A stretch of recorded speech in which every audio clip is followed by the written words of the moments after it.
Baim Wong tampaknya dalam waktu dekat meski menjalani perawatan fisioterapi. Pasalnya suami Paula Verhoeven tersebut mengeluhkan tangannya sakit jika mengangkat beban. Merasa ada tak beres dengan tangannya, ayah Keanu Tiger Wong dan Kenzo El Drago Wong ini pun pergi ke rumah sakit untuk periksakan kondisi tangannya. Baim Wong menyampaikan rasa sakit ini sudah dirasakan sejak beberapa waktu lalu.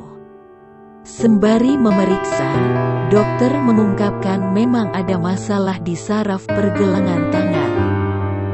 Kemudian Baim Wong menuturkan dugaan awal mula sakit yang dialaminya itu, di mana ia mengatakan sempat jatuh dari motor diakuinya lumayan berat.